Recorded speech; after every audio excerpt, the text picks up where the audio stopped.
Hello there, I'm Mike the Gardener and welcome along to the third in my series of how to design your dream garden.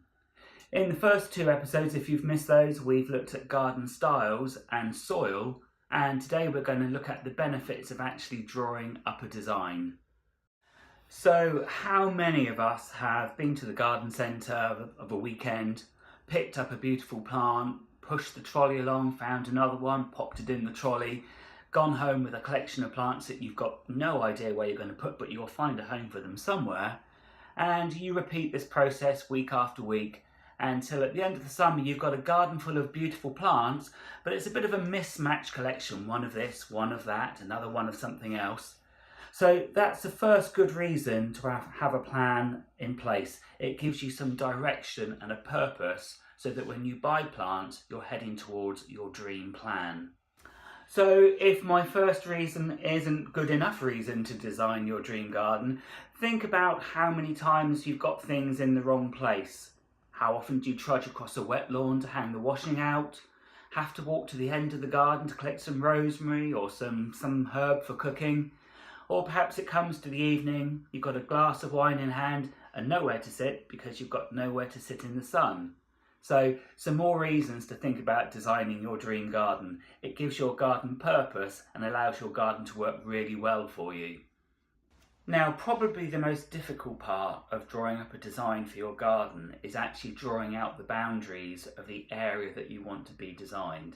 Now, it might be that you don't want to do the whole garden, it might just be a part of the garden, but let's assume we're going to tackle the whole of a back or front garden. First thing to do is check the deeds of your house, because sometimes they'll have a plan of the plot, which is a great starting point. If you find that the deeds of your house don't actually provide you with a boundary of the property or the garden area that you're looking to design, have a look online, type into a search engine, Ordnance Survey and your address, and sometimes you'll find there will be high-level pictures and diagrams of plots of land around where you live. Again, that's another good starting point because it will actually give you the outline and the shape of the boundary that your house is in. Now, if you don't find anything on your house deeds or on the internet, then you can draw up a rough sketch of the area of your garden to be designed. And that's just a simple process of getting out in the garden with a tape measure and measuring the boundaries of the outside walls or the area that you want to measure.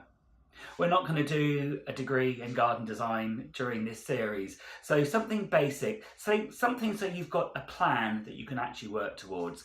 And here's one I did earlier. Now, this is a design I'm working on for a client at the moment, and what I've actually done is I have got the house deeds and house plans that they've provided me with, and I've just sketched out the boundary of the back garden here. So literally took the tape measure, got a friend to come along, measured the first boundary, measured the second boundary and the third boundary, and I did actually check online to find that the plot had a shape pretty much like this one here. It's not 100% accurate, but it's close enough for the purposes of just doing a rough redesign of the back garden.